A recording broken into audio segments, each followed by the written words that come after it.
አሜሪካ ለምንድነው አሜሪካ የሆነችው? እግዚአብሔርን እየተመራመሩ ምናልባት እግዚአብሔርን እየፈለጉ እግዚአብሔርን እያመለኩ ለመኖር በዓለም ባለው ትርምስና ግጭት ተፈናቃዮች አገር የለሽ ሆነው ልጆች እናት አልባ ሆነው ወላጆች ልጆች አልባ ሆነው ሰዎች ቤት አልባ ሆነው ሲቪል ግርቆሹ የወጣበት ዘመን ነው። በዚህ ሁኔታ ውስጥ ቤተ ክርስቲያን ጸጥ ብላ ዝግ ብላ ማምለክ እግዚአብሔርን ማገልገል ትችላለች። ስለዚህ ለዚህ መልስ አለው ሐዋርያው ጳውሎስ መልስ አለው። ግኖች የሚያስገርማችሁ ነገር ሕዝብ ተሰብስቦ ያለ መሪ አይሆንም። የሽፍልጥ ማሰሪያው ልጥ ይላል የኛ ሀገር ሰው አይደለም። ሰማይን የምትከፍተው የምትዘጋው ማንኛውን ነገር የምታደርገው እግዚአብሔር በሰጣት የጸሎት ኃይል ነፍጥ ይዛ ሄዳ እንደሌላው አትዋጋ። የሐሰት ትምህርት እያስተማሩ ሕዝቡን ግራ እያጋቡ ከጌታ ሊያፈናቅሉ ስለሆነ ቁጭ ብለ የሐሰት ትምህርት እንዳስተምሩ እዘዛለ። ሰው ወደ ሙሴ ልክ ካልመጣ በስተቀር ወደ ጌታ መምጣት አይችልም። ተነስቶ ነው ሰዎች ለምን ወደ ገዳም የሚገቡ? ስጋ ለመጨቆን አይደለም፣ ስጋ እንዲሞት ነው። እግዚአብሔርን ሕዝብ አጎሳቁሎ እግዚአብሔርን ሕዝብ ወገኖቼ ሆይ በድሎ በሰላም የሚሞት ማንም እንደሌለ የቤተ ክርስቲያን ታሪክ ያስረዳል።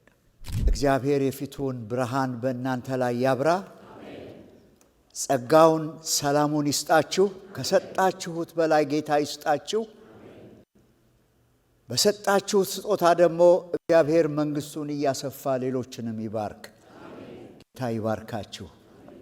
እዛው እንደቆማችሁ እግዚአብሔርን ቃል እናነብና ደግሞ ወደ እግዚአብሔር ቃል እንገባለን። ጌታ ለዘላለም ይባረክ። መቼም መቆም በአንድ በኩል ጥሩ ነው። መቆም ስትችሉ መቆም፣ መራመድ ስትችሉ መራመድ ይላል የእግዚአብሔር ቃል።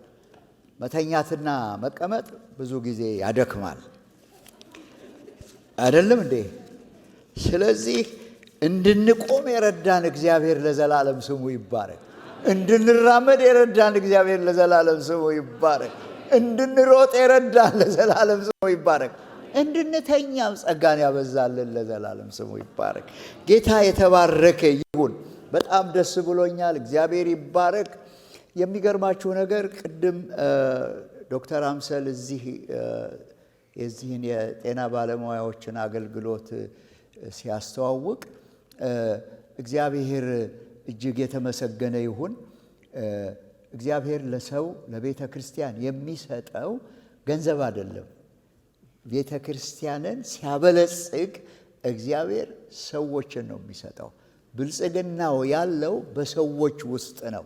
ሰዎች ያላቸው ልዩ ልዩ ጸጋ በእውነት ታውቆ ተለይቶ ለቤተ ክርስቲያን ጥቅም ቢውል የእግዚአብሔር መንግሥት ይሰፋል፣ ኮሚኒቲው ይባረካል። ወንጌል ደግሞ ወገኖቼ ሆይ በብዙ መንገድ ሰዎችን ወደ እግዚአብሔር መንግሥት ያመጣል እና የቤተ ክርስቲያን ተልእኮ አገልግሎቷ ሁለንተናዊ ነው፣ ሁለገብ ነው። ወንጌል የሚገርማችሁ ነገር በአንድ ቅርንጫፍ ብቻ የሚሄድ አይደለም። ሰው እግዚአብሔር ሰውን ሲያድን ሁለንተናዊውን ነው ያዳነውና ይሄ ሁለንተናዊ የሆነ የወንጌል አገልግሎት ለቤተ ክርስቲያን እንዲበዛ መጸለይ አለብን። አሜን። ጌታ የተባረከ ይሁን። ዛሬ ደግሞ እኔ እንግዲህ የማስተምራችሁ ወይንም የምገልጥላችሁ ሐዋርያው ጳውሎስ በቤተ ክርስቲያን ውስጥ እናመልካለን፣ እንጸልያለን፣ እግዚአብሔር ለመንፈስም ለሥጋም የሚሆነውን ነገር ይሰጠናል።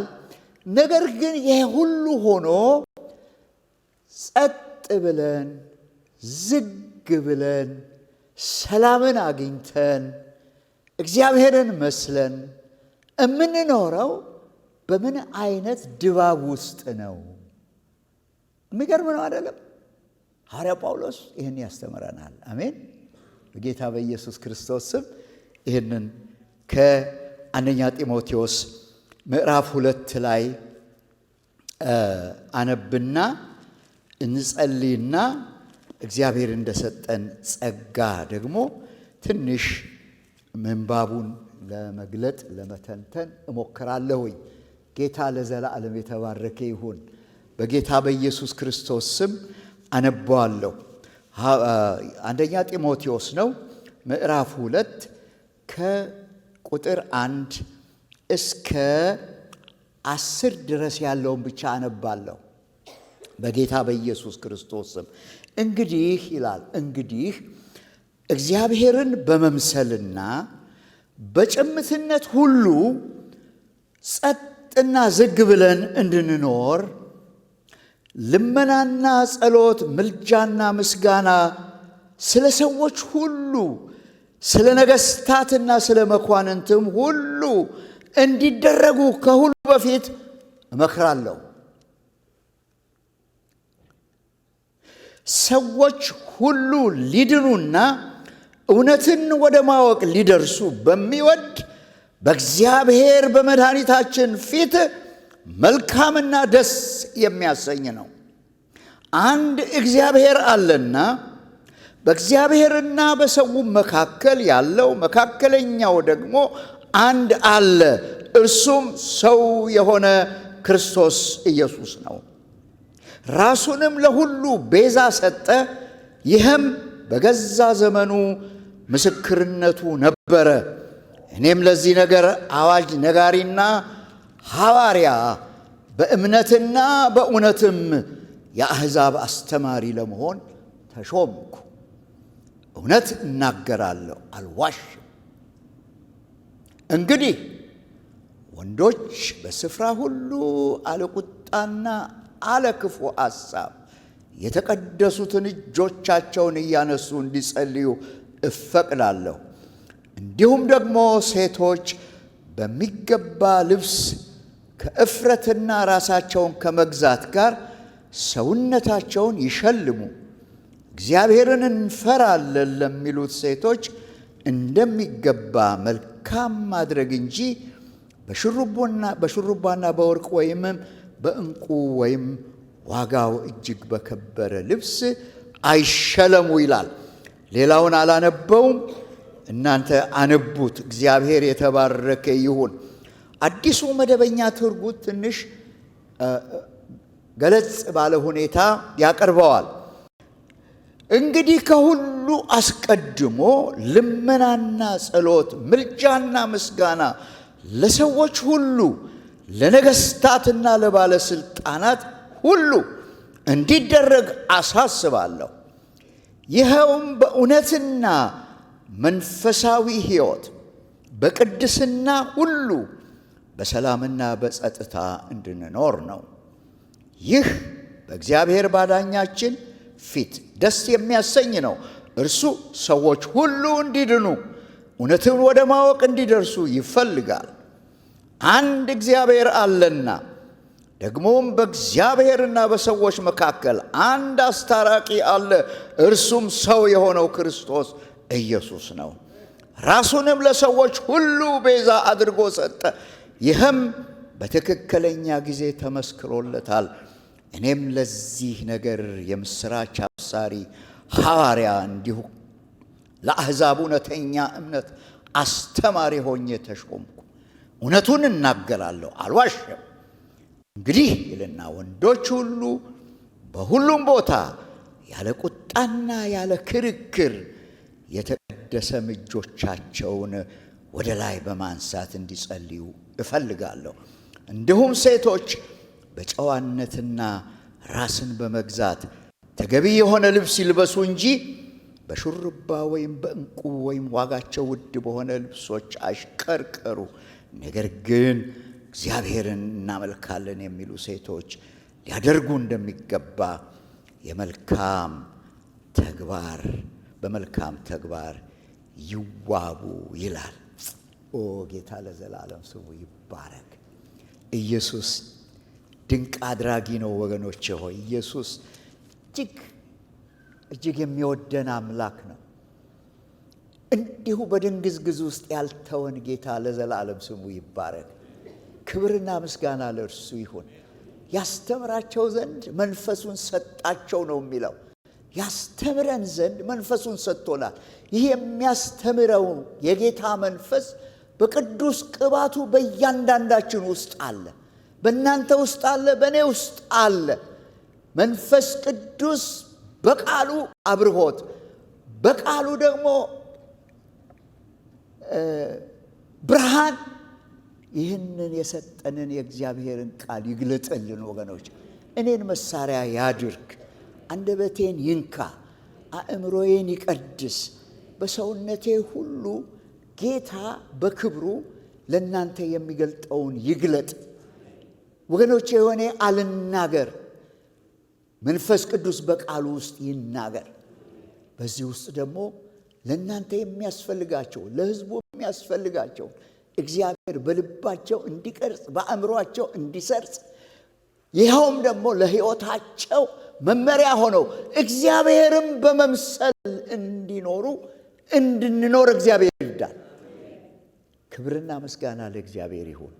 የምናደርገውን ሁሉ በቃልም በተግባርም ቢሆን በጌታ በኢየሱስ ክርስቶስ ስም በእምነት ለእግዚአብሔር ክብር እናደርገዋለን። እግዚአብሔር ይባርካችሁ። እግዚአብሔርን ስላከበራችሁ ቁጭ በሉ። እግዚአብሔር የተባረከ ይሁን። የሚያስደንቃችሁ ነገር ይሄ አዲስ ነገር አይደለም። ምናልባት በመጽሐፍ ቅዱስ ጥናታችሁ ውስጥ አልፎ አልፎ ተመልክታችሁት ሊሆን ይችላል። ይሄንን ነገር በማስብበት ጊዜ በእርግጥ ክርስቲያኖች የሚኖሩበት መልክዓ ምድር አላቸው። የተወሰነ አገር ዳር ድንበር አላቸው።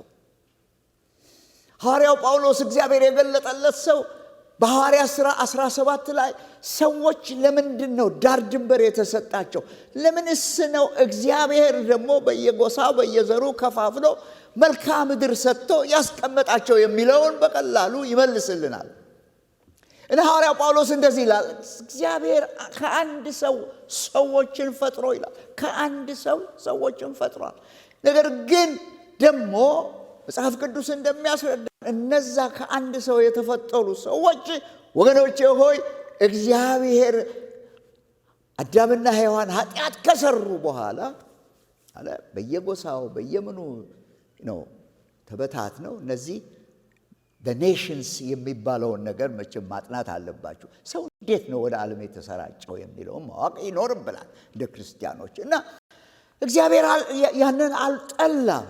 ሰው ለገዛ ሐሳቡ ለገዛ ፈቃዱ ከተተው በኋላም እግዚአብሔር አልተውም።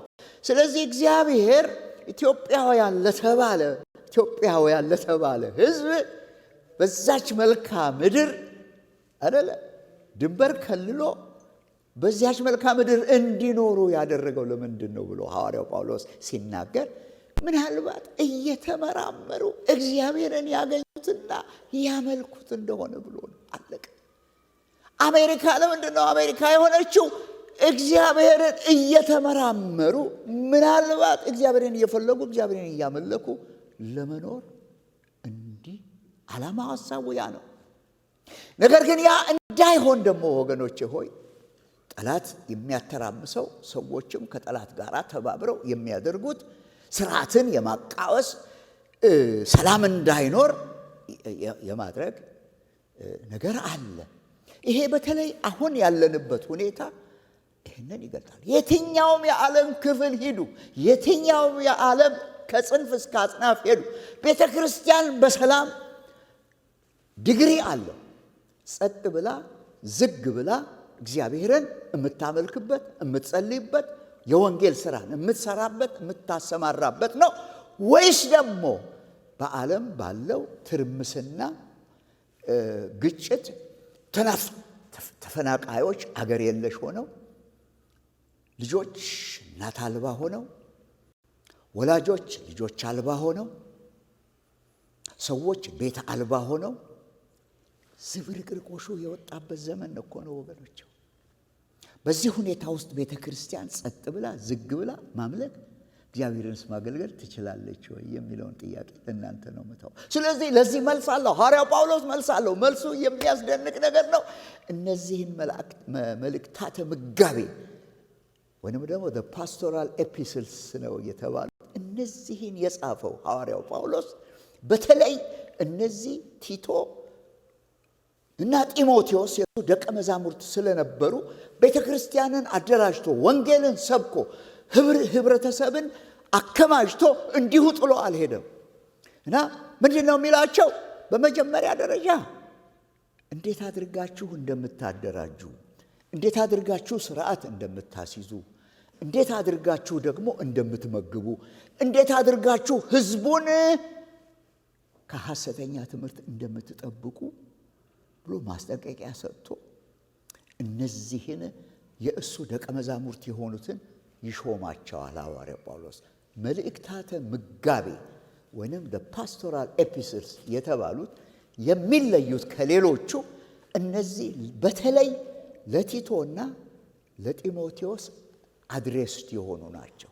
ተደራሲያኑ እነሱ ናቸው። ኃላፊነቱ የተሰጠው ለእነሱ ነው። ወገኖቼ ሆይ የሚያስገርማችሁ ነገር ህዝብ ተሰብስቦ ያለ መሪ አይሆንም። የሽፍልጥ ማሰሪያው ልጥ ይላል የኛ ሀገር ሰው አይደለም እንዴ? እና የሚገርማችሁ ነገር ህዝብ ተሰብስቦ መሪ ካጣ፣ አቅጣጫ የሚያስይዘው ካጣ እየተበታተነ ብዙ ችግር ውስጥ ይገባል። እና በጣም እግዚአብሔር የቀባው ሰው ነው ይህንን መመሪያ ይሰጣቸዋል። በአንደኛ ጢሞቴዎስና በሁለተኛ ጢሞቴዎስ መጽሐፉ እና በቲቶ መጽሐፉ ሐዋርያው ጳውሎስ እጅግ በጣም የሚያስደንቅ ቤተ ክርስቲያን የምትመራበትን የምትታነጽበትን አምልኳን ደግሞ በምን ሁኔታ እንደምታካሄድ መደራጀት እንዳለ ስርዓት አለው በቤተ ክርስቲያን ውስጥ እና ስርዓታዊ የሆነ አምልኮ፣ ስርዓታዊ የሆነ ጸሎት፣ እንደውም ደግሞ ከሷ አልፋ ተርፋ ቤተ ክርስቲያን አላለም ሰላም እንዲሰፍን ምን ማድረግ አለባት አስቀድሞ የሚለው በዚህ በሁለተኛው ምዕራፍ ውስጥ ይገልጣል። ሌላውን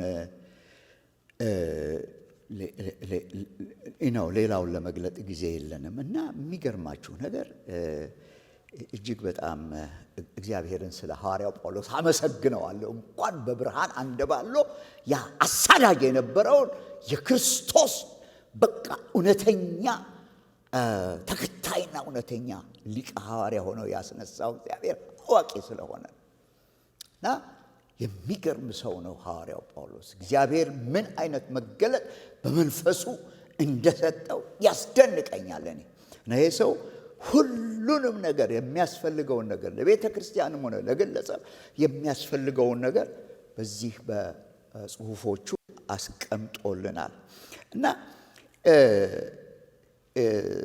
ጢሞቴዎስ የሚገርማችሁ ነገር ከግሪካዊ አባትና ከአይሁዳዊት እናት የተወለደ ነው እና ጢሞቴዎስ ልስጥራን በተባለች ከተማ የተወለደ፣ እናቱ እና አያቱ ብሉይ ኪዳንን ያውቃሉ።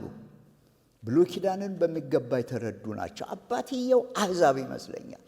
ሐዋርያው ጳውሎስ የወንጌል ስብከተ ጉዞ በሚያደርግበት ጊዜ የዚህን የልጅ ፖቴንሻሉን አየውና ወደ ወንጌል አመጣው። በጌታ ልጁ አደረገው፣ አሳደገው፣ ኮተኮተው። በጣም የሚገርማችሁ ነገር ሐዋርያው ጳውሎስ ባገለገለባቸው ቦታዎች ሁሉ እሱን እየያዘ ይሄዳል።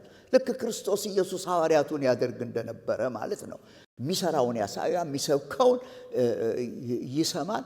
በጣም የቅርብ የሆነ ወጣት ነው ጢሞቴዎስ እና በጣም ይጠነቀቅለታል። የሚገርመው ነገር በእምነት እውነተኛ ልጄ ብሎ ደግሞ ይመሰክርለታል። እንዲያውም ለአብያተ ክርስቲያናት ሲጻፍ ማንም ይሄንን ልጅ እንዳይንቀው ይላል። ለምን? ጢሞቴዎስ መቼም የሰው ፐርሰናሊቲ ሁሉ የተለያየው፣ አንዳንዱ ይፈራል፣ አንዳንዱ ደግሞ ዱታ እኔ ነኝ ይላል። ይሄ ሰው ግን ይፈራል። እጅ ተጭኖበት መንፈስ ቅዱስ ተገልጦ እግዚአብሔርን በታላቅ ጸጋ እንደሚያገለግል ቢነገረው የፍርሃት መንፈስ ስለያዘው በተሰጠ ጸጋ በተሰጠ ትንቢት መሰረት ራስህን አነቃቃ፣ አበረታታ፣ አንተ ሰው እንዳትፈራ ብሎ ይመክረዋል። ለሌሎቹም ደግሞ እንዳትንቁት ብሎ ይላቸዋል። ሐዋርያው ጳውሎስ እጅግ በጣም የሚያስደንቅ ደቀ መዝሙር አድራጊ ነበር እና በዚህ በሁለተኛው ምዕራፍ የሚነግረው ምንድን ነው?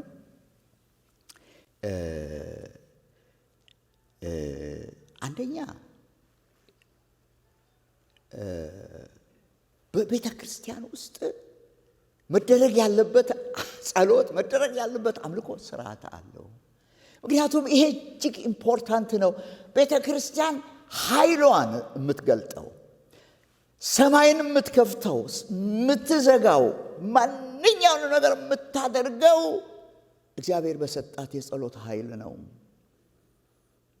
የለም እንዴ ጦር መዛ ነፍጥ ይዛ ሄዳ እንደሌላው አትዋጋም። ተራራን የሚያፈርስ ሰማይንም ምድርንም ሊዘጋ የሚችል የጌታዋ የኢየሱስ ክርስቶስ የስሙ ስልጣን የተሰጣት እጅግ በጣም ከምድራዊውም ባለስልጣን ከምድራዊውም ከማንኛውም ከአጋንንታዊውም ከሰዋዊውም ስልጣን በላይ ስልጣን ያላት ስለሆነች ያንን እንድታውቁ ያንን ደግሞ እንድታስተምሩ ብሎ ነው እንትን የሚለው። እና በጣም የሚገርማችሁ ነገር በኤፌሶን ውስጥ ሐዋርያው ጳውሎስ እንግዲህ በመጀመሪያ ሐዋርያው ጳውሎስ ሮም ውስጥ ታሰረ። ከተፈታ በኋላም እንደገና እሱ እስራቱ በፍጹም አልገታውምና በአራተኛው የወንጌል ጉዞ ተነስቶ ወንጌል መስበክ ጀመረ። በዚያን ጊዜ የሚገርማችሁ ነገር ኤፌሶን ውስጥ ኤፌሶንን ሐዋርያው ጳውሎስ ያቋቋማት ቸርች ናት። ኤፌሶን ውስጥ በጣም አስቸጋሪ የሆነ የሐሰት ትምህርት ተከሰተ። በጣም አስቸጋሪ የሆነ የሐሰት ትምህርት ተከሰተ እና ቲቶን በልስጥራ ተውና ጢሞቴዎስን ግን እዛው ቁጭ በላል። የሐሰት ትምህርት እያስተማሩ ህዝቡን ግራ እያጋቡ ከጌታ ሊያፈናቅሉ ስለሆነ ቁጭ ብለ የሐሰት ትምህርት እንዳስተምሩ እዘዝ አለው። በጣም የሚገርማችሁ ነገር ይሄ የሐሰት ትምህርት ምን አይነት ነበረ ብትሉ ብዙዎቻችሁ እስካሁንም ድረስ እኔ መቼም ጊዜው አጭር ስለሆነ ይሄ የሐሰት ትምህርት ሶስት አይነት ነበረ። አንደኛው ኖስቲሳውያን የሚባሉ፣ ሁለተኛ የገዳም ትምህርት፣ ሶስተኛ የአይሁድ ትምህርት ነው። ትልቁ ግን ሐዋርያው ጳውሎስን እጅግ በጣም አድርጎ ያሰጋው ይሄ ኖስቲሲዝም ወይንም ኖስቲሳውያን የተባለ ትምህርት ነው። ሐዋርያው ዮሐንስ የተዋጋው በአንደኛ ዮሐንስ ላይ ስታዩ ያንን ነው። ሐዋርያው ጳውሎስም እንደገና በቆሎሳይስ ላይ በመጠኑ መሆን የተዋጋው እሱን ነው። ምንድነው ብላችሁ ብትጠይቁ እንደው ባጭሩ ምንድነው እነዚህ ሰዎች? በጣም የሚገርማችሁ ነገር መቼም ቤተክርስቲያን መቼም የክርስትና እምነት ወገኖቼ በሚገባ በጥንቃቄ ካልተጠበቀ በቀል በጣም ሰይጣን ቀዳዳ እየፈለገ ሰርጎ እየገባ ባስተምሮም ሆነ በሌላ መንገድ በቃ ዳይሊዩት እያደረገ ሰውን ከእግዚአብሔር ወደ ሰይጣን የሚሄድበትን መንገድ ያመቻቻል። እና እነዚህ ኖስቲሲዝም ማለት በግሪክ ግኖሲስ እውቀት ነው። ሰው ክርስቶስን በማመን ሳይሆን በእውቀት ነው የሚድነው የሚሉት መጡ። ይሄ ደግሞ ክርስቶፕላቶኒዝም የሚባል በዚያን ጊዜ የሆነ ጌታ ከመከሰቱ በፊት መጽሐፍ ቅዱስም ደግሞ በሚገባ ከመደራጀቱ በፊት ግሪክ እነ ፕሌቶና እነ አርስቶትል ነበሩ እና የነሱ ትምህርት ነው እንግዲህ በጓዳ በር ይሄንን የኖስቲሲዝም እውቀት ያገባው። እና ምንድነው እነዚህ የሚያምኑት? አንደኛ እግዚአብሔር መንፈስ ነው። ሰውን ስጋ አድርጎ የፈጠረው ግን ኢንፊሪየር የሆነ እግዚአብሔር ሳይሆን ኢንፊሪየር የሆነ ከእግዚአብሔር ያነሰ ሰው። ለምን? ስጋ የሚዳሰስ የሚጨበጥ ነው። ስጋ የረከሰ ነው። ስጋ በፍጹም ቢሞት ቢንገላታ የሆነ ነገር ቢሆን መንፈሱ ግን ለዘላለም ትኖራለች። ስለዚህ መንፈስ የምትታገለው ከስጋ ውስጥ ስትወጣ ድረስ ነው። ስለዚህ ሰው የሚድነው የመንፈስ ማደሪያ የሆነው ስጋ ሞቶ ጠፍቶ በፈለገው መንገድ ነፍስ ከዛ ስትላቀቅ ነው ነፃ የምትሆነው የሚል አስተምህሮት አላቸው።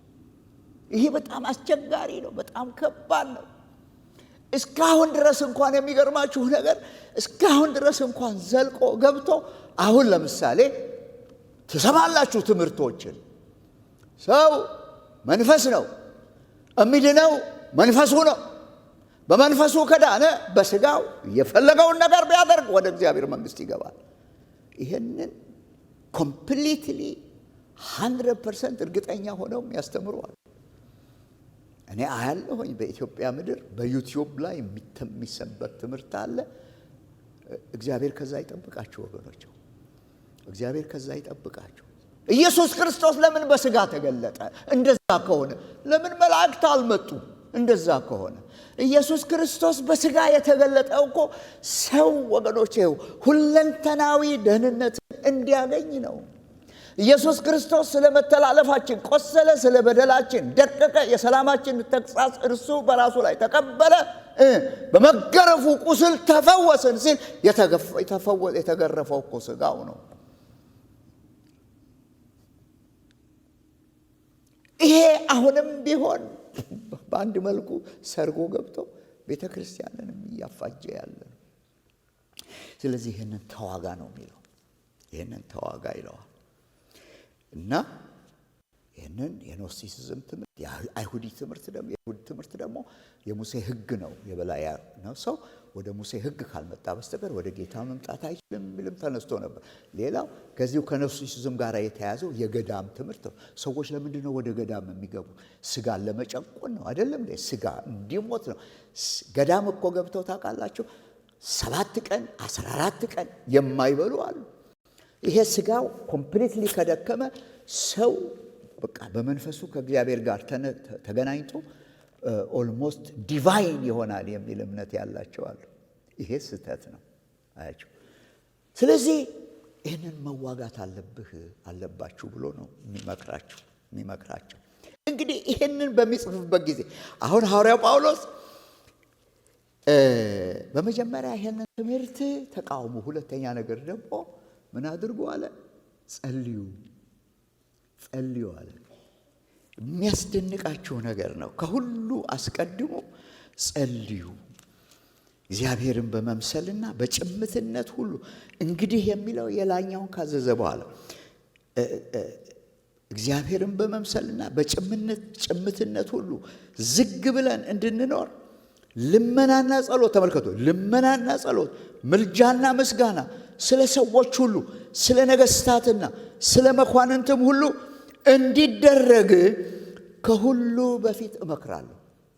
ተሰብስበን አሁን እኛ ብዙ ጊዜ የምናደርገው ተሰብስበን ቅድሚያ የምንሰጠው ለሌላ። ወደንም ጠላንም ወገኖቼ ሆይ የምንኖርበት የፖለቲካ ኤንቫይሮንመንት፣ የፖለቲካ ድባብ ያውከናል።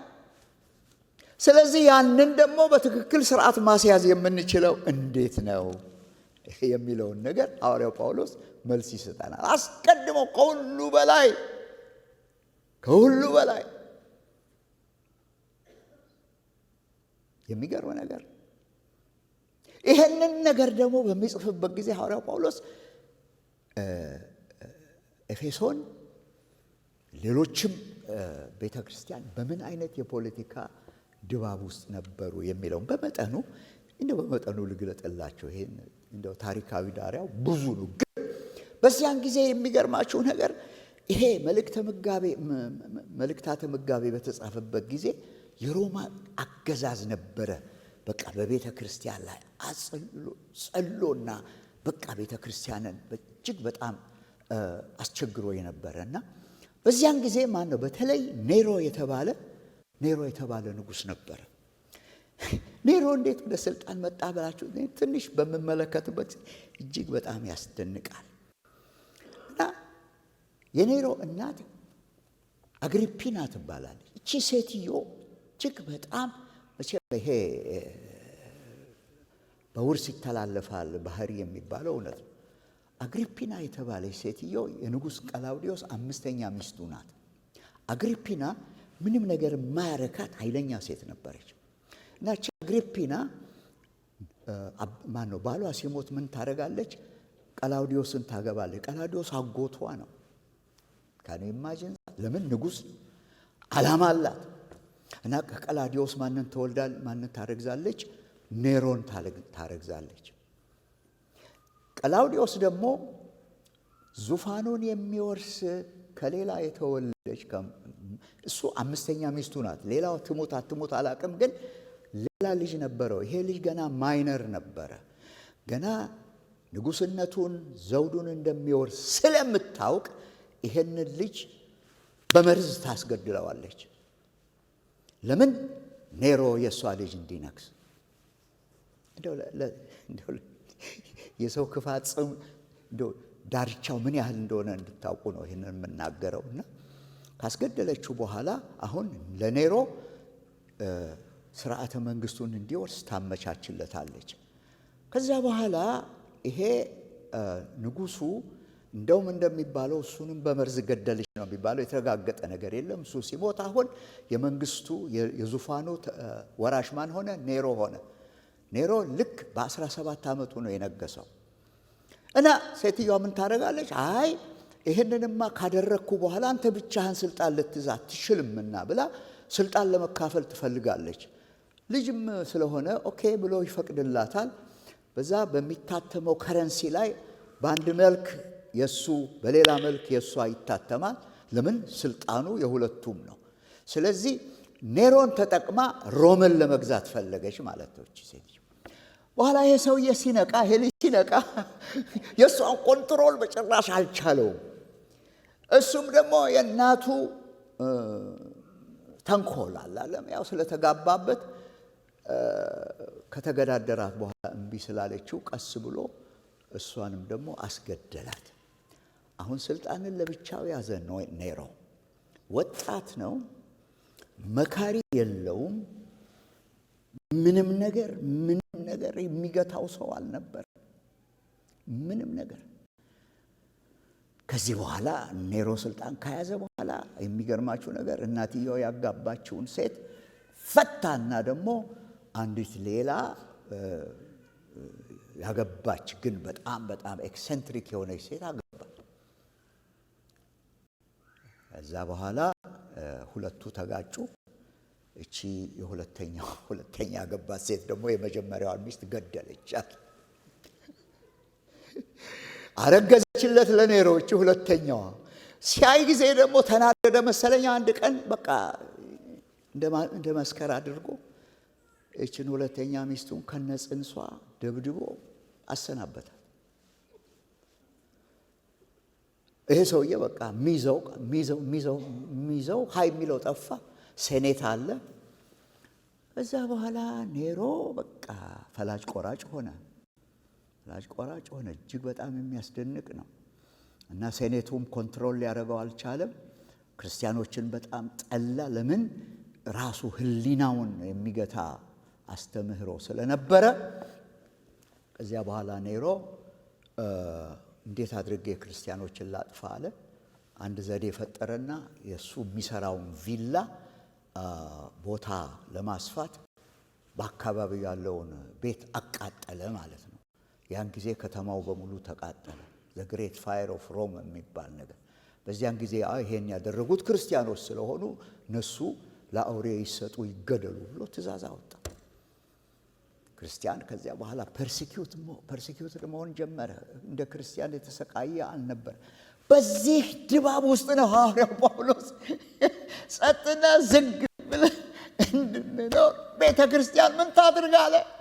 ትጸልይ አለ። ከሁሉ አስቀድሞ ትጸልይ አለ። በቃ ከኔሮ ጋር ነፍጥ ይዛ ወጣት መሞሻለቅ አትችልም ቤተ ክርስቲያን።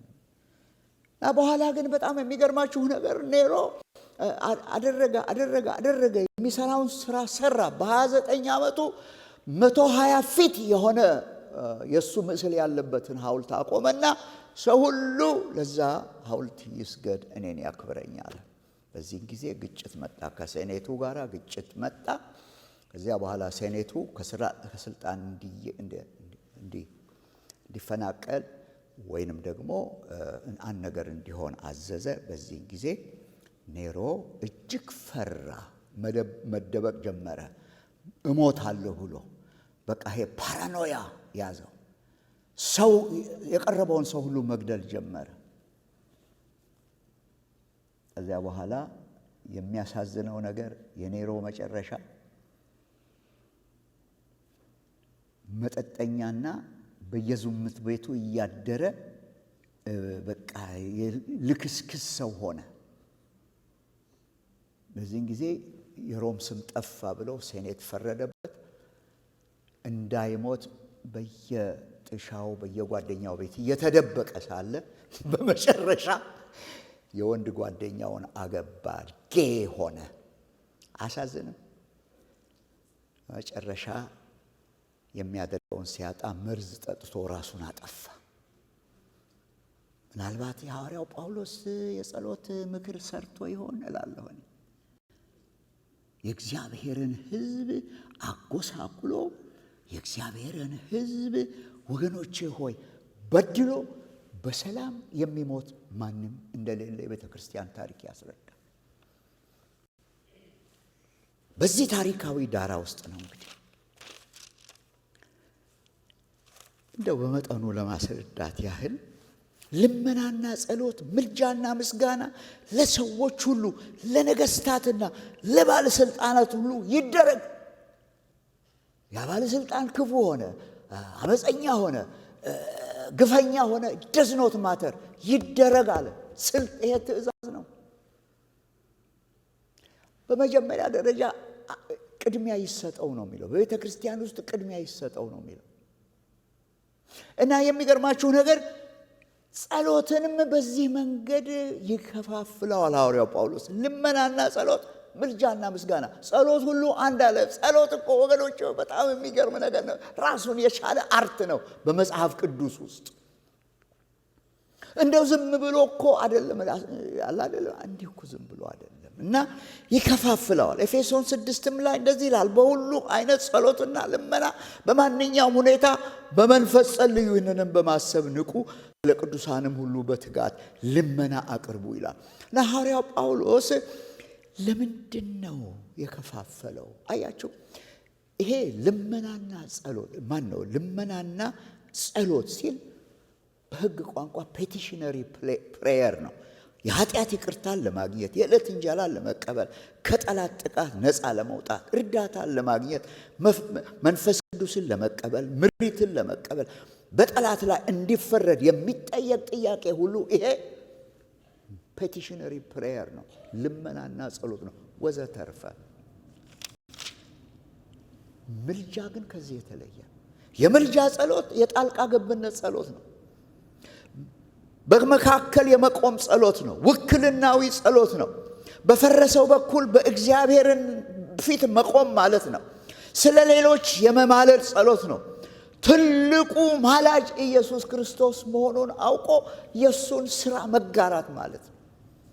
ስለዚህ ምልጃ እጅግ በጣም ጥልቅ የሆነ ወገኖቼ ሆይ ኢዮብን ተመልከቱ፣ አብርሃምን ተመልከቱ፣ ሌሎቹን ተመልከቱ። ለሌሎቹ ሲጸልዩ ነው እነሱ የተባረኩት። የምልጃ ጸሎት ከዚያ በኋላ የምስጋና ጸሎት ይላል። የምስጋና ጸሎት ፊልጵስዩስ 4:6 ላይ በነገር ሁሉ በጸሎትም በምልጃም ከምስጋና ጋር ልመናችሁን በእግዚአብሔር ፊት አቅርቡ እንጂ አንዳች ነገር አትጨነቁ፣ በአንዳች ነገር አትጨነቁ ይላል። የሚገርም ነገር ነው። ምስጋና የጸሎት የምልጃ ሁሉ መከሸና ማለት ነው። ያለ ምስጋና፣ ምክንያቱም ለመጸለይ እንኳን ያበቃን እግዚአብሔር ነው አይደለም እንዴ? አንደበት የሰጠን እግዚአብሔር፣ አእምሮ የሰጠን እግዚአብሔር ነው። ይህንን አቤቱታ እንኳን ወደ እግዚአብሔር ለማቅረብ የቻልነው በእግዚአብሔር ስለሆነ ምስጋና የሚገባው ነው እግዚአብሔር። እና እግዚአብሔርን አመስግኑ፣ ስሙን ጥሩ፣ ለአሕዛብም ስራውን አውሩ፣ ተቀኙለት፣ ዘምሩለት፣ ታምራቱን ሁሉ ተናገሩ ይላል ዳዊት ደግሞ። እንግዲህ ይሄ ለምንድን ነው? ይህንን ስንጸልይ ምንድን ነው? አንደኛ እግዚአብሔርን በመምሰል እንድንኖር ነው። እግዚአብሔርን በመምሰል ምን ማለት ነው? እግዚአብሔርን መምሰል ወገኖቼ፣ ድነናል፣ ጌታን ተቀብለናል። ከዚያ በኋላ እንዲያው በእውር ድንብር እንዲያው ዝም ብለን ነው የምንኖረው? ትልቁ የመዳናችን ዓላማ እሱ እኮ ነው። የመዳናችን ትልቁ ዓላማ ኢየሱስ ክርስቶስን መምሰል እንድንችል ነው፣ መስለን እንድንኖር ነው። እግዚአብሔርን መምሰል ያለ ጥርጥር ታላቅ ነው ይላል አይደለም? ሶስተኛ ጢሞቴዎስ ላይ እንደዛ ነው። እግዚአብሔርን መምሰል ያለ ጥርጥር ታላቅ ነው። ያም ደግሞ ኢየሱስ ክርስቶስን ነው የሚገልጠው። ሰዎች ድነው ጌታን ተቀብለው ለዘላለም እንዲሁ በቃ አራምባና ቆባ እየረገጡ መኖር አይሆንም። ኢየሱስ ክርስቶስን መምሰል እግዚአብሔር የሚፈልግብን ነው።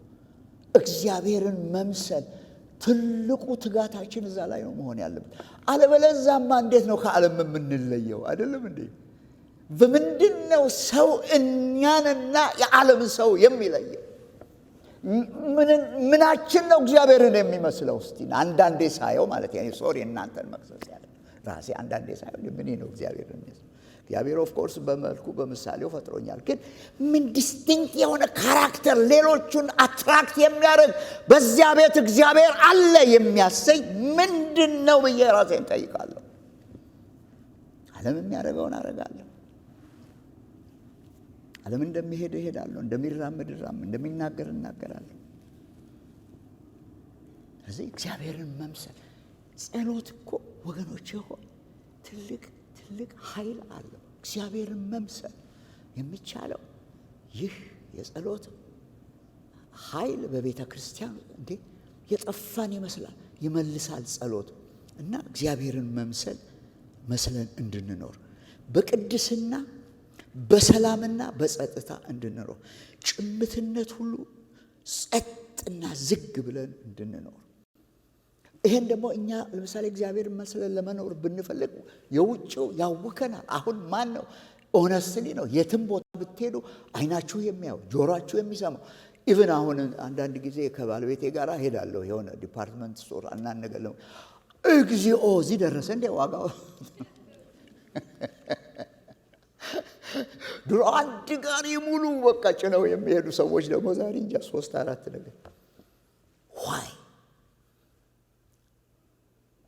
whether you like it or not political environment to affect ያደርገናል social environment to affect ያደርገናል ከዛ ውጭ አይደለም ግን እግዚአብሔር ምን አድርጉ ነው የሚለው ይሄንን ዝም ብላችሁ ተቀበሉ ነው የሚለው ነፍጥ ይዛችሁ ተዋጉ አይደለም ወይንም ደግሞ ምንድነው ዱለት ነው ከሚሉ ጋራ ዱለት ነው አትበሉ ምን አድርጉ ጸልዩ ወደ እግዚአብሔር ጮሁ እግዚአብሔር መለወጥ ይችላል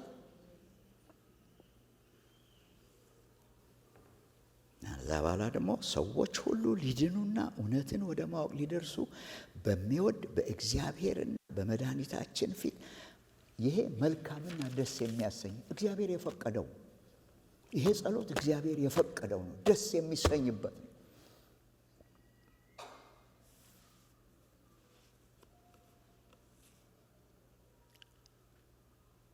ለምንድን ነው እንደዚህ አይነቱ ድባብ ከሌለ በስተቀር እኮ ወንጌልንም እኮ በጽሞና ሰብኮ ሰዎች ወደ እግዚአብሔር መመጥ አስቸጋሪ ለምንድን ነው አለ እግዚአብሔር ይሄንን ሲል ሰዎች ሁሉ እንዲድኑና እውነትን ወደ ማወቅ እንዲደርሱ እግዚአብሔር ይፈልጋል ይላል ሰዎች ሁሉ እንዲድኑ ነው እግዚአብሔር የሚፈልገው በዛሬ ዘመን በቃ ጥቂት ሰዎች ነው ኢየሱስ የሞተው ለጥቂት ሰዎች ነው ጥቂት ሰዎች ናቸው የሚድኑ ስለዚህ ወንጌልን መስበክ እንዲህ መከራ ማየት ምን ያስፈልጋል የሚለም አስተምሮ አለ ነገር ግን እግዚአብሔር ሰዎችን ሁሉ የሚያድን የእግዚአብሔር ጸጋ ተገልጧል ይላል ቲቶ 2:11 ላይ ይህም ጸጋ ኃጢአተኝነትና ዓለማዊ ምኞትን ክደን የተባረከውን ተስፋችንን እርሱም የታላቁን የአምላካችንንና የመድኃኒታችንን የኢየሱስ ክርስቶስን ክብር መገለጥ እየጠበቀን ራሳችንን በመግዛት ኢማጂን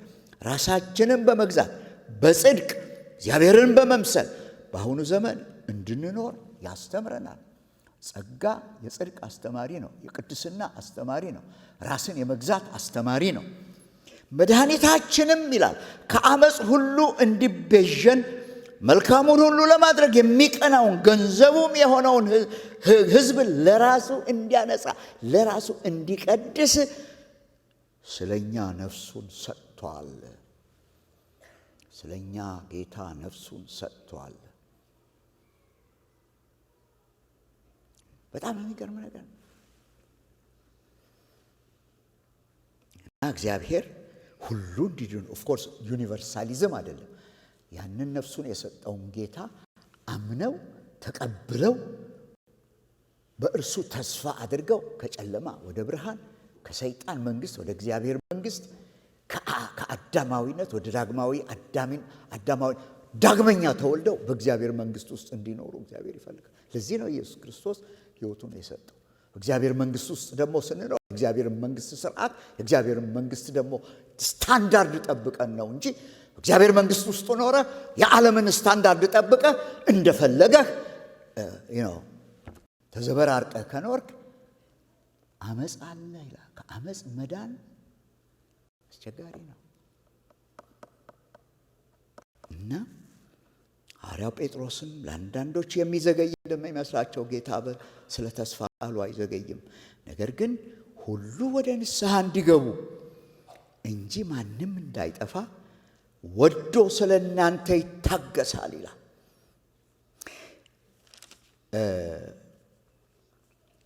ይሄንኑ ደግሞ ለማረጋገጥ ምንድነው የሚለው ሐዋርያው? በእግዚአብሔርና በሰው መካከል የቆመ ራሱን ቤዛ አድርጎ የሰጠ ሰውንና እግዚአብሔርን የሚያስታርቅ አንድ አለ። እሱም ማን ነው? ኢየሱስ ክርስቶስ ነው። ኦልሬዲ እኮ ጌታ የምልጃውን ስራ ሰውን የማስታረቁን ስራ በሰማያዊቷ ቤተ መቅደስ ሆኖ በአብ ቀኝ ሆኖ እያደረገ ስለሆነ እናንተ የእሱን ስራ ለመተባበርና የምታረጉት ነገር ነው።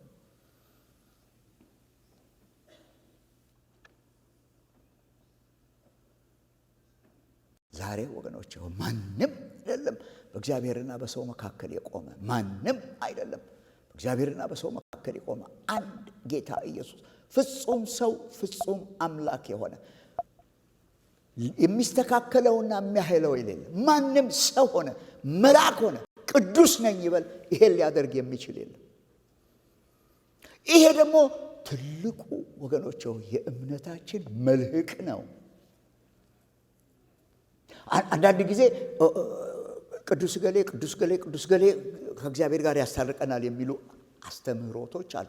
ነገር ግን እግዚአብሔር ለምንድን ነው ፍጹም ሰው ፍጹም እግዚአብሔር የሆነው ኢየሱስ ከአብ ጋር ሊያስታርቀን የቆመው? ምክንያቱም እስቲ አስቡ። እኔ አሁን ራሴን ቅዱስ ነኝ፣ ሰው ነኝ፣ እግዚአብሔር አይደለሁም። በተፈጠርኩበት ክልል ውስጥ የተወሰንኩ ሰው ነኝ እና እኔ በመካከል እቆምልሃለሁ ብዬ ተስፋ ብሰጣችሁ ስንቶቻችሁ ተራ ጠብቃችሁ ነው እንዴ? ምክንያቱም የእያንዳንዳችሁን ጥያቄ የምሰማው በተራ ነው። የእናንተ እያንዳንዳችሁ ጥያቄ እኔ ጋር ደርሶ ወደ እግዚአብሔር እስኪደርስ ድረስ ዓለም ጠፋች ማለት። ስለዚህ ጌታ ኢየሱስ ክርስቶስ ግን በአንድ ጊዜ በዓለም ያሉ ብዙ ቢሊዮን ክርስቲያኖች አሉ የሚያቀርቡትን ጥያቄ ያውቅ እግዚአብሔር ስለሆነ ምንም የሚሰወርበት ነገር የለም። ሃሌሉያ! ክብር ለእግዚአብሔር ይሁን። ስለዚህ አንዱ ተራ ይጠብቅ፣ ሌላው ተራ ይጠብቅ አይደለም። የሚቀርብለት ጥያቄ ሁሉ በአንድ ጊዜ ተረድቶ በአንድ ጊዜ ወደ አብ አቅርቦ ምሕረትን የሚያስገኝ አምላክ የኔና የእናንተ አዳኝ ኢየሱስ ክርስቶስ ከዘላለም እስከ ዘላለም በአብ ቀኝ አለ። ስለዚህ ይሄ ምንም ሎጂክ እንኳን ብንከተል እኮ ወገኖች ሁሉ ልንሳሳት አንችልም። እና ይሄ ስለሆነ ነው። እና ይሄ ደግሞ ቤዛ ሆኖልናል። ለኛ ቤዛ ሆኖ ዋጅቶናል ይላል። ቤዛ ሆኖልናል። አንደኛ ጴጥሮስ ይላል ከአባቶቻችሁ ከወረሳችሁት ከከንቱ ኑሯችሁ በሚያልፍ ነገር በብር ወይም በወርቅ ሳይሆን ይላል ነውርና እድፍ እንደሌለው እንደ በግ ደም በክቡር የክርስቶስ ደም እንደተዋጃችሁ ታውቃላችሁ። ይሄ የገበያ ቋንቋ ነው። ዋጆ ቤዛ። ኢየሱስ ክርስቶስ እኮ በገንዘብ አይደል የገዛን። ሕይወቱን፣ ነፍሱን፣ ክብሩን፣ አምላክነቱን ሰጥቶ ነው የገዛን። ይህንን እኮ መረዳት አስፈላጊ ነው ወገኖች። ስለዚህ ይህንን ከምን ጋር እናወዳድራለን? የትኛውስ አስተማሪ መጥቶ ይሄ ነው ቢል ትቀበላለህ? አእምሮ ያለው ሰው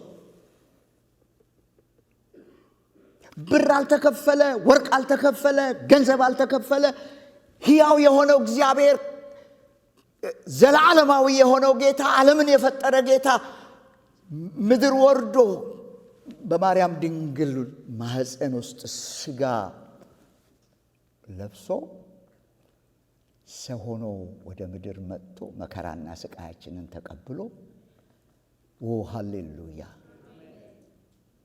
ዋጋችንን ከፍሎ በአብ ፊት ቆሞ እነሆ የተወጋው በመስመር የተቸነከረው እጄ፣ እነሆ በመስቀል የተቸከሩ እጆች፣ እነሆ የተገረፈው ጀርባዬ፣ እነሆ የተወጋው ጎኔ ብሎ ዴሞንስትሬቲቭ ኤቪደንስ እኮ ነው የሚያቀርበው ኢየሱስ። ያንን ሲያይ ከኛ ከኃጢአተኞች ከአመፀኞች ላይ እግዚአብሔር ዓይኑን ያነሳል። የቅድስናው ቁጣ ፍርድ አያገኝህም። ኢየሱስ ክርስቶስን ከተማጠንክ ማለት ነው። አለበለዚያ እግዚአብሔር የሚባላ እሳት ነው ይላል እኮ። አንዳንድ ጊዜ የእግዚአብሔርን ፍቅር ብቻ እንላለን ወገኖቼ። እግዚአብሔር እኮ የሚባላ እሳት ነው። ኢየሱስ ክርስቶስ የሚያስተምረን ያንን ነው። እና በምንም በከንቱ ነገር አልተዋጃችሁም ይላል። ስለዚህ ከባርነት ስለተዋጃችሁ እናንተ በስጋችሁ እግዚአብሔርን አክብሩ ነው ይላል። ስለተዋጃችሁ ደግሞ የራሳችሁ አይደላችሁ። የተዋጀ ሰው የተገዛ ሰው፣ አሁን እናንተ የሆነ አንድ ነገር ሄዳችሁ ገዝታችሁ የሌላ ሰው ይሆናል እንዴ? just like የተዋጀ ሰው የተገዛ ሰው የማንም ሰው ሊሆን አይችልም። የጌታ ነው፣ የጌታ ንብረት። እናንተ የራሳችሁ አይደላችሁም ብሎ ደመደመ። በቃ እኔ የራሴ አይደለሁም ስትሉ እኮ ወገኖቼ ትልቅ ሸክም ከእናንተ ላይ ይወጣል። ምክንያቱም ጌታ የራሱ የሆኑትን ያውቃል፣ የራሱ የሆኑትን ይጠብቃል። አሜን። ጠባቂ እንደሱ ደግሞ ያለ ከሱ የተሻለ ጠባቂ የለም። ከዛ በኋላ ይሄንን ካለ በኋላ እንግዲህ የአምልኮን ነገር ይመጣል። ወንዶች ያለ ቁጣ ይላል፣ ያለ ቁጣ ምናምን የተቀደሱ እጆቻቸው። ምክንያቱም እጅ ወገኖቼ ሆይ የብዙ ምልክት ነው። ደም ያላፈሰሰ እጅ፣ ያልሰረቀ እጅ፣ የተቀደሰ እጅ፣ ለእግዚአብሔር የተማረከ እጅ። እጆቻቸውን እያነሱ ምን ያድርጉ? ያምልኩ፣ ይጸልዩ። ሴቶችም እንደዚሁ በምግባራቸው በተግባራቸው እና ስርዓት አለው በእግዚአብሔር ቤት ውስጥ። እና ሐዋርያው ጳውሎስ ቅንጭብ አድርጎ ነው ይህንን የሚገልጠው። እና ይህንን ነገር ወገኖች የሆኛ ብዙ ጊዜ አናጤነው። እኛ ወደ እግዚአብሔር መንግስት ነው የመጣ ነው እንጂ አውላላ ሜዳ ላይ አልተጣልንም። እግዚአብሔር ለእኔና ለእናንተ ስል ስታንዳርዱን አይቀንስም። ሌት ሚ ጋራንቲ ዩ ስታንዳርድ፣ የእግዚአብሔር ስታንዳርድ አይቀንስም። ግን ባለጸጋ ስለሆነ እግዚአብሔር ስለሚወደን ከዛ ስታንዳርድ ደግሞ ጠላት እንዳይነጥቀን እግዚአብሔር መመሪያ ይሰጠናል።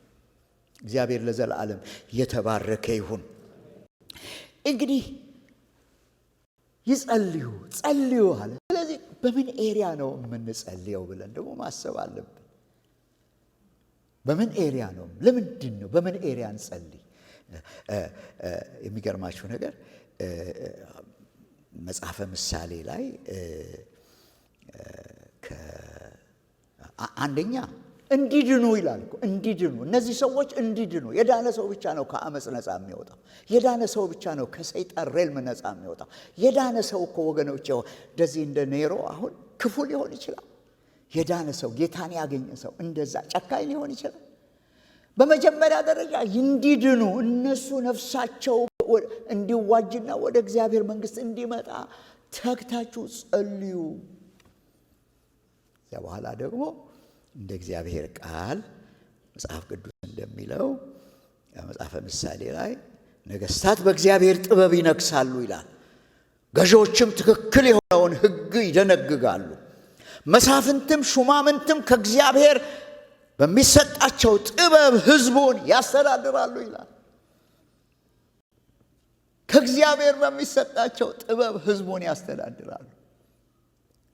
ይህንን ኢዮሳፍጥ የተባለ እግዚአብሔር የቀባው ንጉሥ ዳኞችን ሲሾም እንደዚህ አለ። የሚገርማችሁ ሁለተኛ ዜና ላይ 19 ላይ ስታነቡት እናንተ የምትፈርዱት ለሰው ሳይሆን ፍርድ በምትሰጡበት ጊዜ ሁሉ ከእናንተ ጋር ለሆነው ለእግዚአብሔር ስለሆነ ለምትሰጡት ውሳኔ ሁሉ ብርቱ ጥንቃቄ አድርጉ። አሁንም እግዚአብሔርን መፍራት በእናንተ ላይ ይሁን፣ በአምላካችን በእግዚአብሔር ዘንድ ፍርድን ማጣመም፣ አድሎ ማድረግ፣ መማለጃ መቀበል እግዚአብሔር ይጠላዋልና። እኮ ለነገስታት ነው እኮ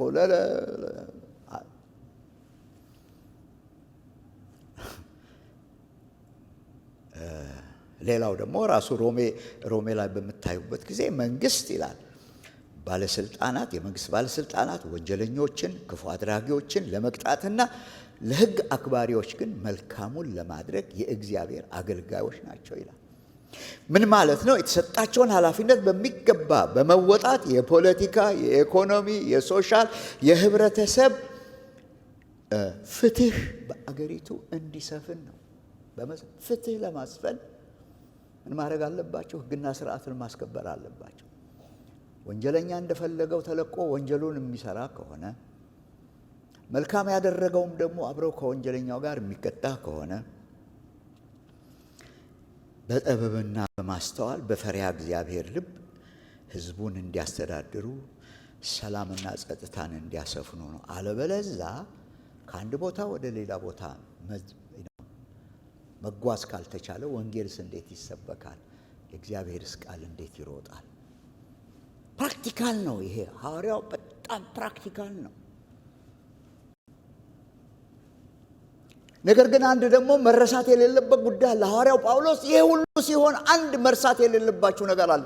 ኢየሱስ ክርስቶስ የሁሉ በላይ ነው ይላል። የሁሉ በላይ ነው። የመለኮት ሙላት ሁሉ በአካል በእርሱ ይኖራል። እናንተም በገዥነትና ስልጣን ሁሉ ራስ በሆነው በክርስቶስ ሙሉ ሆናችኋል፣ ተሞልታችኋል። ስለዚህ ኢየሱስ ክርስቶስ ከሙታን በኩር የምድር ነገስታት ገዢ ሆኗል። ሃሌሉያ! እነዚህ የምድር ነገስታት ሁሉ በክርስቶስ ኢየሱስ ስልጣን ስር ናቸው እና ኢየሱስ ክርስቶስ ደግሞ የበላይ የሆነው ለማን ነው? ለቤተ ክርስቲያን ነው። በማን በኩል ነው? በቤተ ክርስቲያን በኩል ነው። የኢየሱስ ክርስቶስ ጌትነትና የበላይነት ለቤተ ክርስቲያንና በእርሷም በኩል ተግባራዊ የሚሆን እንደሆነ ነው ኤፌሶን የሚያስተምረው። እግዚአብሔር ሁሉን ከእግሩ በታች አስገዛለት፣ በቤተ ክርስቲያንም በማንኛውም ነገር ላይ ራስ አድርጎ ሾመው። እርሷም ሁሉን ነገር በሁሉ ረገድ የሚሞላ የእርሱ ሙላት የሆነች አካሉ ናት። ስለዚህ ቤተ ክርስቲያን የክርስቶስን ጌትነት፣ የበላይነት፣ ሉዓላዊነት ለማስፈጸም በምድር ላይ የተቀመጠች ያለች ምንድናት? አካሉ ናት። ሃሌሉያ! እዛ ሁሉ እናንተ ተሳታፊዎች ናችሁ ማለት ነው። ስለዚህ ይህንን እወቁ ነው የሚለው። ወገኖች ብዙ ነገር መናገር ይቻላል፣ ግን ካለን ጊዜ አንጻር ይህንን ነገር መቋጨት ስለሚያስፈልገን እዚሁ ላይ እናበቃለን። እግዚአብሔር የተባረከ ይሁን። ምንድን ነው የሚለው ሐዋርያው? በጢሞቴዎስ ላይ ምንድን ነው የሚለው? እንግዲህ እግዚአብሔርን በመምሰልና በጭምትነት ሁሉ ጸጥና ዝግ ብለን እንድንኖር ልመናና ጸሎት፣ ምልጃና ምስጋና ስለ ሰዎች ሁሉ፣ ስለ ነገሥታትና ስለ መኳንንትም ሁሉ እንዲደረግ ከሁሉ በፊት ፕራዮሪቲ ይሰጠዋል። ከሁሉ በፊት እመክራለሁ ሰዎች ሁሉ ሊድኑና እውነትን ወደ ማወቅ ሊደርሱ በሚወድ በእግዚአብሔር በመድኃኒታችን ፊት መልካምና ደስ የሚያሰኝ ይህ ነው። የእግዚአብሔር መልካም ፈቃድ ነው። ይሄ አንድ እግዚአብሔር አለና በእግዚአብሔርና በሰው መካከል ያለው መካከለኛ ደግሞ አንድ አለ፣ እርሱም ሰው የሆነው ክርስቶስ ኢየሱስ ነው።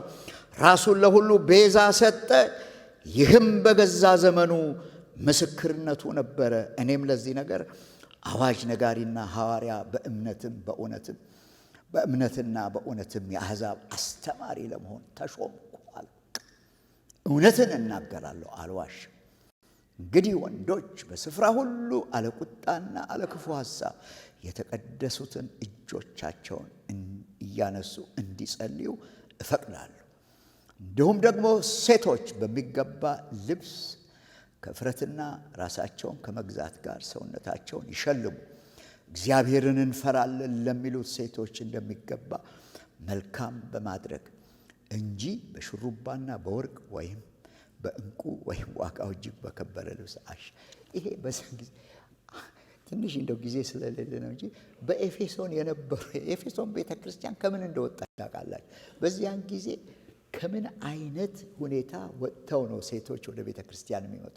ግማሹ አፍንጫው ላይ ወርቅ ያደረገ ጉትቻው ላይ በቃ እንደዚህ። ምክንያቱም የወጡበት ህብረተሰብ እጅግ በጣም አስቸጋሪ ህብረተሰብ ነው። በአንድ ጊዜ ይህንን ሊተው ስላልቻሉ እንደዛው እንደሆኑ ነበረ የሚመጡትና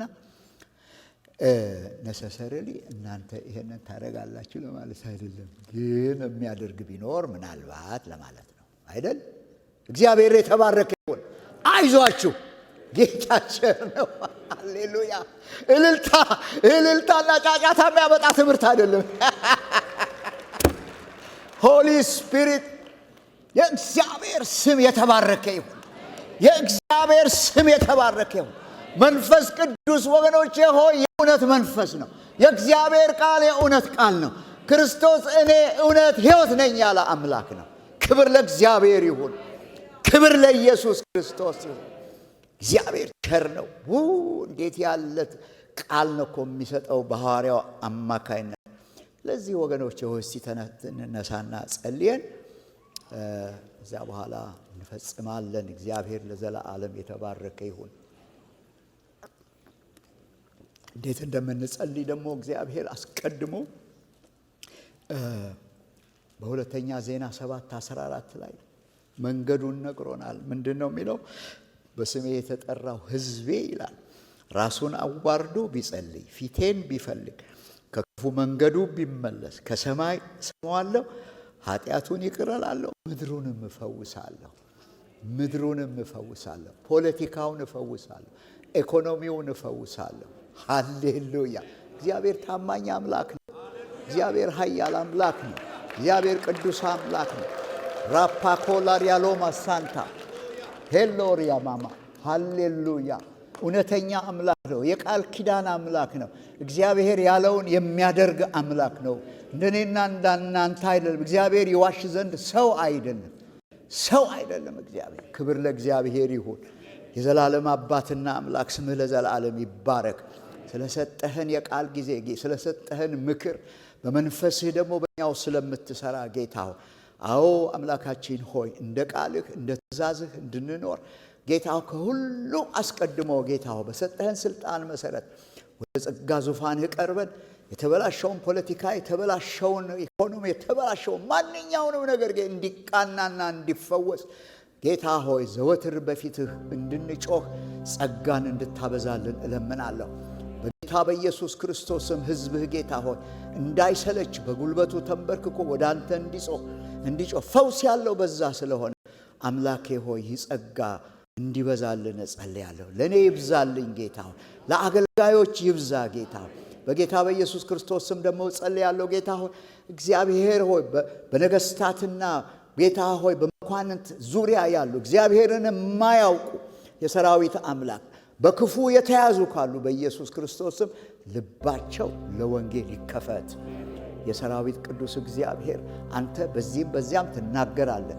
ሰው እንኳን ቢፈራ መላእክትን ትልካለህና እነዚህ ሰዎች ጌታን ይመኑ፣ እውነትን ይወቁ፣ ከክፉ ይመለሱ፣ ክፉ እንዳይሰራም ደግሞ እግዚአብሔር አባቴ ሆይ የተሰጣቸውን አደራ በሚገባ ይወጡ። የሰራዊት አምላክ ጌታ እናመሰግንሃለን፣ እናከብረሃለን። እኛን ደግሞ ጌታ ሆይ ለዚህ ጌታ ሆይ ተባባሪና አምላኬ ሆይ መልእክተኞች አድርገህ ስለመረጥከን ከፍ ከፍ እናደርጋለን። ክብር ምስጋና ከዘላለም እስከ ዘላለም ላንተ ይሁን። በወደደን ባዳነን በጌታ በኢየሱስ ክርስቶስ ስም ጸለይን። እግዚአብሔር የተባረከ ይሁን። እግዚአብሔር ይባርካችሁ፣ ሰላሙን ይስጣችሁ። እግዚአብሔር ሳምንቱን ሰላም ያርግላችሁ። እግዚአብሔር ከክፉ ይጠብቃችሁ። እናንተንም ልጆቻችሁንም ቤተሰባችሁን ሁሉ እግዚአብሔር ይጠብቅ። በጌታ በኢየሱስ ክርስቶስ ሰላም ወደ ቤታችን እንሄዳለን። እስቲ በእልልታ በጭብጨባ ጌታን እናከብራለን። ሃሌሉያ! ክብር ለእግዚአብሔር ይሁን።